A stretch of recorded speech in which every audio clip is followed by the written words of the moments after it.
سجدہ صاحب کا مطلب ہے غلطی کا سجدہ.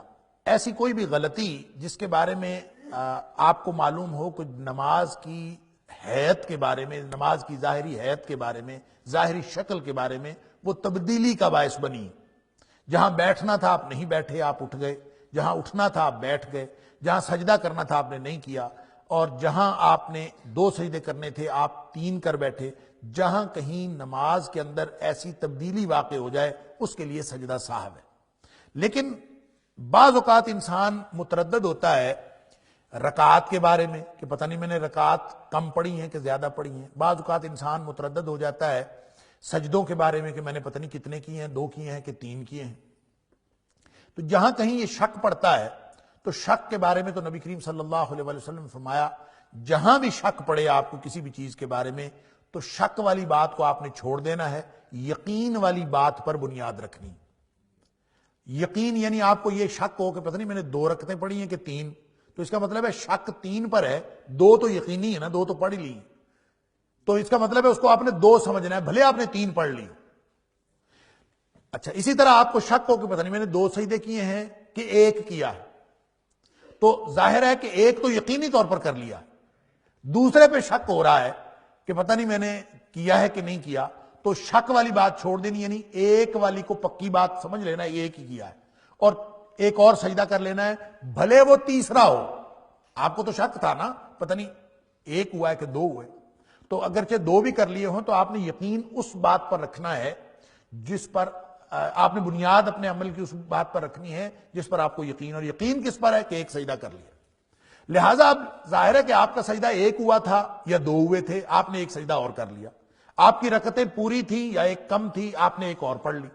اب یہ زائد بھی ہو سکتی ہے اور پوری بھی ہو سکتی ہے، دونوں باتیں ہو سکتی ہیں. آپ کو تو معلوم نہیں ہے کہ کیا ہوا، لیکن اس پر بھی سجدہ صاحب ہے کہ آپ شک کی بات چھوڑ دیں، یقین پر بنیاد رکھیں اور بعد میں سجدہ صاحب کر لیں کہ غلطی ہوئی چاہے نہیں ہوئی. متردد ہونے پر بھی سجدہ صاحب کر لیں.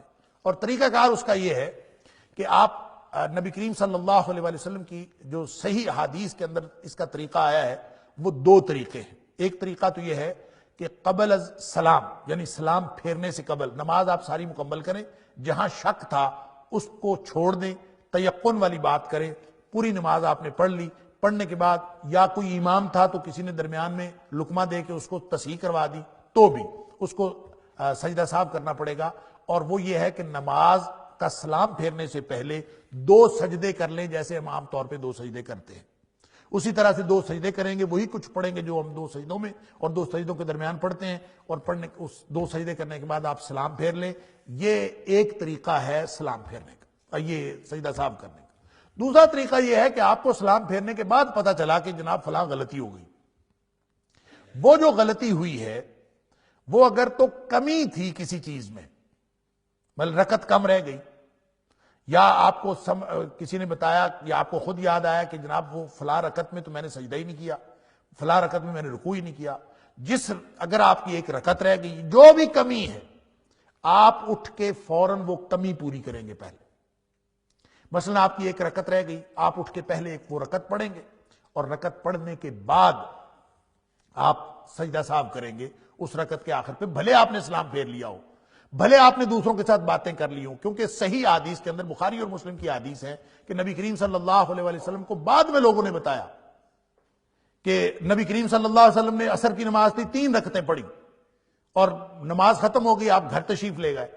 بعد میں کسی نے جا کے نبی کریم صلی اللہ علیہ وسلم سے پوچھا کہ اللہ کے رسول صلی اللہ علیہ وسلم نماز کم ہو گئی ہے یا آپ بھول گئے؟ تو نبی کریم صلی اللہ علیہ وسلم نے پوچھا کیا ہوا ہے، انہوں نے بتایا تو نبی پاک صلی اللہ علیہ وسلم واپس تشریف لائے، 1 رکعت پڑھی اور 1 رکعت پڑھنے کے بعد آپ نے سجدہ صاحب کیا.